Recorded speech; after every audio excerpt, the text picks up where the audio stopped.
हाँ स्टूडेंट्स, आज हम लोग आगे बढ़ेंगे। कल हम लोगों ने पढ़ लिया था कि संघ का निर्माण किस प्रकार से होता है, कितने प्रकार से होता है और उसका क्या परिणाम होता है। एक चीज और कल हम लोगों ने देखा था कि संघीय व्यवस्थाओं के निर्माण का उद्देश्य क्या होता है, उसके पॉइंट्स को भी क्लियर किया गया था। अभी हम लोग आज शुरू करेंगे भारत में संघीय व्यवस्था। भारत में संघीय व्यवस्था का स्वरूप क्या है, जिन विशेषताओं को पीछे हम लोग पढ़ कर आए हैं, संघीय व्यवस्था की जो विशेषताएं होती हैं, उन विशेषताओं के मानक पर, स्टैंडर्ड पर भारत की जो संघीय व्यवस्था है कितना खरा उतरती है, इस चीज को भी देखने का प्रयास किया जाएगा। छोटे छोटे देश तो अपने यहाँ की विविधता को संभाल नहीं पाते हैं, उनको संभालने में बहुत सारी परेशानियां होती हैं। भारत तो एक बहुत ही विशाल देश है जहाँ पर की विविधता काफी है, भाषाई, धार्मिक, क्षेत्रीय, ये सारी विविधताएं यहाँ पर हैं। तो इस विविधता के कारण ही देश जब आजाद हुआ उस समय भी समस्या खड़ी हुई थी, भीषण समस्या थी, उसका समाधान भी सही ढंग से नहीं निकला, रक्त रंजित समाधान निकला, दुखद रक्तपात हुआ, दुनिया के इतिहास की सबसे बड़ी हिंसा हुई, बहुत सारे लोग, सरकारी आंकड़े बताते हैं 10 लाख से अधिक लोग मारे गए थे। तो इस तरह से देश का विभाजन भी हुआ था, इस विविधता का एक परिणाम वो था। मगर विविधता को समाप्त तो नहीं कर सकते, विविधता तो बनी रहेगी। विविधता के आधार पर यदि हम विभाजन करते चले जाएं तो फिर देश टुकड़ों में बंट जाएगा। इसलिए उस विविधता को संभाल लेना ही समझदारी है। उस विविधता को संभाल करके, सजो करके अपनी ताकत बना लेना ही देश के सिस्टम की सफलता है। तो आज़ादी के बाद दरअसल कई समस्याएं थी। एक तो विभाजन से पैदा हुई समस्या थी, बहुत सारे शरणार्थी भारत में आए हुए थे। और दूसरी समस्या ये थी कि अंग्रेजों ने जो जिस स्वतंत्रता अधिनियम के द्वारा भारत को आज़ादी दी थी, भारतीय स्वतंत्रता अधिनियम 1947, उस अधिनियम के तहत उन्होंने क्या किया था कि भारत में जो देशी रियासतें थी, जो राजाओं की रियासतें थी, करीब 550 से अधिक थी, उनको उन्होंने आज़ादी दे दी थी कि आप चाहो तो भारत में मिल सकते हो, आप चाहो तो पाकिस्तान में मिल सकते हो, आप चाहो तो स्वतंत्र रह सकते हो। ऐसी स्थिति में उन जो वो जो रियासतें थी, उन रियासतों को, भारत के अंदर की जो रियासतें थीं, उन रियासतों को भारत में विलय कराना उनका ये बड़ा महत्वपूर्ण कार्य था। भारतीय संघ राज्य में उनको समाहित करना एक चैलेंज था और इस चैलेंज को भी किया गया, सफलतापूर्वक किया गया। सरदार वल्लभ भाई पटेल इसका नेतृत्व कर रहे थे, भारत के प्रथम गृह मंत्री थे वो, और उन्होंने इसको सफलतापूर्वक किया भी। तो आगे अब हम लोग क्या करने वाले हैं, भारत की संघीय व्यवस्था को चेक करने वाले हैं कि भारत की संघीय व्यवस्था जो इसके पहले अभी हम लोग संघीय व्यवस्था, संघात्मक शासन व्यवस्था की विशेषताओं को देख कर आए हैं, उन विशेषताओं पर भारत की संघीय व्यवस्था खरी उतरती है या नहीं। तो हमने ऊपर संघीय व्यवस्था की जिन 7 विशेषताओं का जिक्र किया था, उन्हें फिर से देख लें। तो हम ये देखेंगे कि ये सभी बातें भारतीय संविधान के विभिन्न प्रावधानों पर लागू होती हैं। तो कैसे लागू होती हैं? जाहिर सी बात है कि हमारे कॉन्स्टिट्यूशन में 2 स्तर वाली सरकार की व्यवस्था की गई है, संघ सूची, राज्य सूची और समवर्ती सूची। तो समवर्ती सूची पर दोनों का अधिकार होता है, केंद्र का भी अधिकार होता है, राज्य का भी अधिकार होता है। रह गई बात कि केंद्र सरकार को अधिक पावर वहाँ इसलिए है कि अगर मान लो राज्य सरकार ने कानून बनाया हुआ है और उस पर अगर केंद्र सरकार ने कानून बना दिया तो केंद्र सरकार का कानून मान्य होगा, राज्य सरकार का कानून अपने आप हट जाता है, समाप्त हो जाता है। तो इस तरह से 3 सूचियों में इसको डिवाइड किया गया है। केंद्र सूची, राज्य सूची, केंद्र सूची को संघ सूची भी कहते हैं, और समवर्ती सूची। इन सूचियों को आपको देखना इस तरह से है कि किस सूची में क्या-क्या महत्वपूर्ण विषय हैं। महत्वपूर्ण विषयों को ही, विषयों की संख्या को भी जानना चाहिए। विषयों विषयों की संख्या को कंफर्म करके रखिएगा कि संघ सूची में कितने विषय हैं और राज्य सूची में कितने विषय हैं और समवर्ती सूची में कितने विषय हैं, और मुख्य विषय जो है उनको जानिएगा। और संघ सूची की विशेषता क्या है, जैसे संघ सूची जो है उसमें बैंकिंग, बीमा, संचार, प्रतिरक्षा, विदेश, ये हैं, और इन पर कानून बनाने का एकमात्र अधिकार केंद्र सरकार का है, संघीय सरकार का है, पार्लियामेंट का है, संसद का है। राज्य सूची के अंतर्गत अगर हम देखें तो स्थानीय महत्व के मुद्दे आते हैं, जैसे पुलिस, व्यापार वाणिज्य, सिंचाई। ये जो स्थानीय महत्व के विषय हैं ये राज्य सूची में डाले गए हैं, इन पर राज्य सरकार कानून बना सकती है। और समवर्ती सूची वो हैं जो कि दोनों के लिए महत्वपूर्ण है, और उस पर जो है दोनों ही कानून बना सकते हैं। समवर्ती सूची पूछ लिया जाता है कभी कभी कि समवर्ती सूची के विषय में केंद्र और राज्य की क्या स्थिति है, इसको बता दीजिए।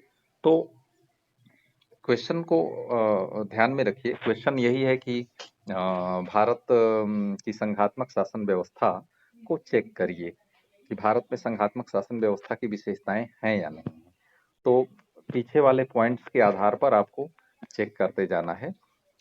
यहाँ पर अगर आप बुक में देखेंगे तो एक एक पॉइंट्स के आधार पर चेक करके आपको नहीं मिलेगा, मगर आपको वो चीज करना जरूरी है। अगर हम फिर से बैक खोलें, ये पेज आपका फिर से पेज नंबर हम बता दे रहे हैं, जहां पर 7 विशेषताएं थी उसको आप खोल सकते हैं। तो पहला तो हो गया कि 2 या अधिक स्तर वाली सरकार है यहाँ पे। तो 2 स्तर की तो पहले से थी, 3 अब हो गया है। और अलग अलग स्तर की सरकारें एक ही नागरिक समूह पर शासन करती हैं, ये भी बात सही है। इसका भी एग्जाम्पल मैंने दे दिया था कि कैसे, समझा दिया था आपको। और फिर क्या है, संविधान, लिखित संविधान है। लिखित संविधान सर्वोपरि है, और वो जो है ये जो विषयों का विभाजन किया जाता है इसका गारंटी पत्र है वो लिखित संविधान। ठीक है, तो लिखित संविधान भी भारत के पास है। और दूसरा चीज ये है कि जो मौलिक प्रावधान हैं संविधान के, उनमें कोई भी सरकार अकेले संशोधन नहीं कर सकती है। केंद्र सरकार, राज्य सरकार दोनों जब मिलकर संशोधन करेगी तभी संशोधन किया जा सकता है। ये व्यवस्था हमारे देश में भी है। और क्या है, अदालत, हमारे देश के सुप्रीम कोर्ट को ये अधिकार दिया गया है कि संविधान की वो व्याख्या करता है, केंद्र और राज्य के बीच में अगर विवाद होता है तो उस विवाद का निपटारा करता है। तो ये सिस्टम भी हमने लागू किया हुआ है। वित्तीय स्वायत्तता की बात अगर करें तो केंद्र के वित्तीय स्रोत अलग हैं, राज्यों के वित्तीय स्रोत अलग हैं। तो ये सिस्टम भी आपके यहाँ फॉलो किया जाता है। और सहमति और भरोसा कायम है केंद्र और राज्य के बीच में, इसीलिए हमारी संघात्मक शासन व्यवस्था सफलतापूर्वक चल रही है और सभी शर्तों का पालन भी करती है। तो इस तरह से इन 7 पॉइंट्स के आधार पर आप भारत की संघात्मक शासन व्यवस्था को आप बता सकते हैं कि हाँ, भारत की संघात्मक शासन व्यवस्था में संघात्मक शासन के सभी गुण पाए जाते हैं, सभी विशेषताएं पाई जाती हैं। और अब आगे बढ़ते हैं हम।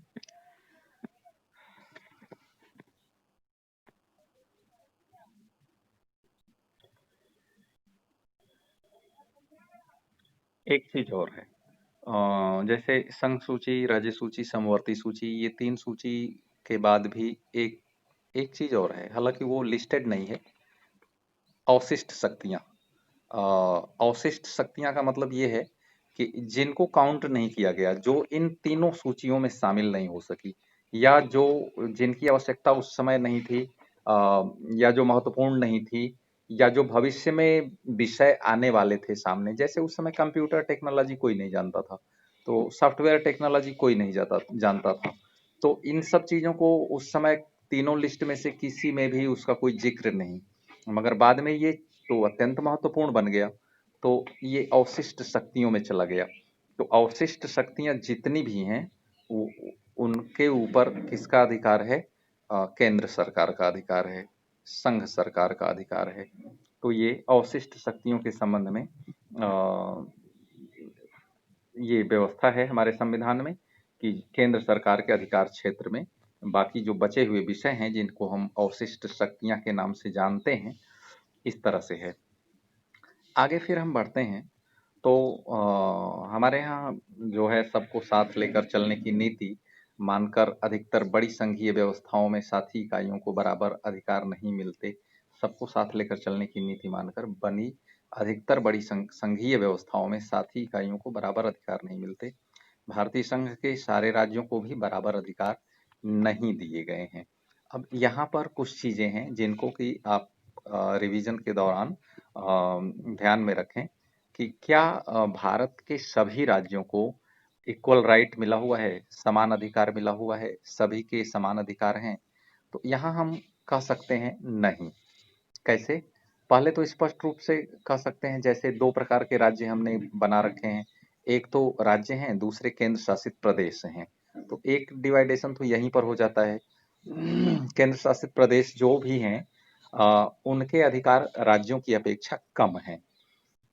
और बातें करें, कुछ राज्य ऐसे हैं जिनके पास विशेष पावर है, राज्य ही हैं वो भी, मगर उनके पास विशेष पावर है। जैसे अभी मान लो जम्मू कश्मीर का तो 370 हट गया, 370 अनुच्छेद जो था जिसके तहत की संविधान उस राज्य को, जम्मू कश्मीर राज्य को विशेष दर्जा देता था, स्पेशल फैसिलिटीज उसके लिए थी, मगर विशेष दर्जा उसको मिला हुआ था। तो 370 के अंतर्गत जम्मू कश्मीर एक अलग दर्जा यूज करता था, अलग विशेषाधिकार प्रयोग करता था, वो तो हट गया मान लीजिए। मगर फिर उसको क्या किया गया, उसको मान लो केंद्र शासित प्रदेश, तो जम्मू कश्मीर का एग्जाम्पल तो अभी नहीं देना है, मगर केंद्र शासित प्रदेश वाले में तो हो ही गया है, सिंपल राज्य नहीं रह गया है वो। और राज्यों की बात करिए, और कुछ राज्य ऐसे हैं जहाँ पे अनुसूचित जाति नहीं, खासतौर से जनजाति, अनुसूचित जनजातियों की संख्या जहाँ पे ज्यादा है, वहाँ के प्रदेश सरकार को या राज्यपाल को विशेष अधिकार दिया जाता है उन जनजातियों के मामलों को देखने के लिए, जनजातीय मामलों के प्रशासन के लिए। तो इस तरह से सभी राज्यों को एक समान अधिकार नहीं दिए गए हैं। तो भारतीय संघ की कई इकाइयों को बहुत ही कम अधिकार दिए गए हैं, और ये छोटे राज्य हैं जिनको कि हम पूर्ण राज्य का दर्जा भी नहीं दिए, केंद्र शासित प्रदेश का दर्जा दिए। तो इस तरह से यहाँ पे एक चीज और सामने आपके आ जाएगी, इसको भी आपको देख लेना चाहिए कि कुछ राज्यों को केंद्र शासित प्रदेश क्यों बनाया गया, केंद्र शासित प्रदेश बनाने का कारण क्या था?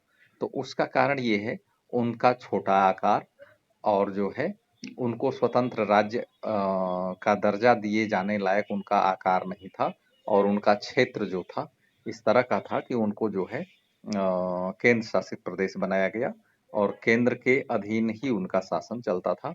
केंद्र सरकार उनका शासन चलाती थी, केंद्र सरकार उपराज्यपाल नियुक्त करती थी, और उसके करती है आज भी, आज के डेट में भी। जैसे उत्तर प्रदेश में राज्यपाल होता है, तो केंद्र शासित प्रदेशों में उपराज्यपाल होता है, एलजी उसको कहते हैं, लेफ्टिनेंट गवर्नर। तो इस तरह से चंडीगढ़ हो या लक्षद्वीप हो या राजधानी दिल्ली हो, ये सब जो है केंद्र शासित प्रदेश हैं।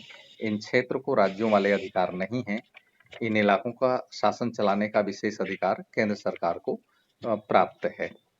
तो इस तरह से सभी राज्यों को बराबर अधिकार नहीं दिया गया है।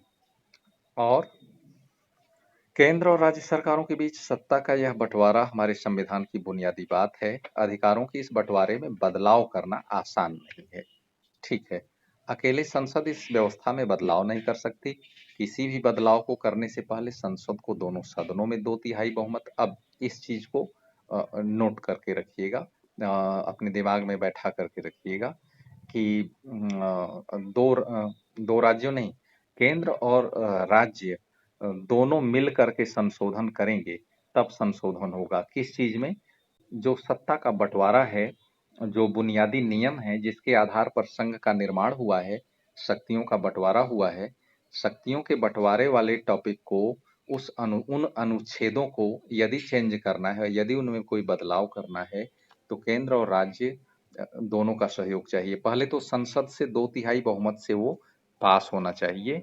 उसके बाद जितने भी राज्य हैं उनमें से आधे से अधिक राज्यों की विधानसभाओं द्वारा भी वो पास किया जाना चाहिए, तब वो संशोधन पास होगा। अकेले संसद इस व्यवस्था में बदलाव नहीं कर सकती। ठीक है, आगे बढ़ते हैं। और ये बात भी पहले ही बताई जा चुकी है कि हमारे यहाँ न्यायपालिका है, जो कि केंद्र और राज्य के बीच में अगर कोई विवाद होता है तो उस विवाद को सुलझाने में महत्वपूर्ण भूमिका निभाती है, और उसके पास अधिकार है कि वो केंद्र और राज्य के बीच का कोई भी विवाद निपटा सके, और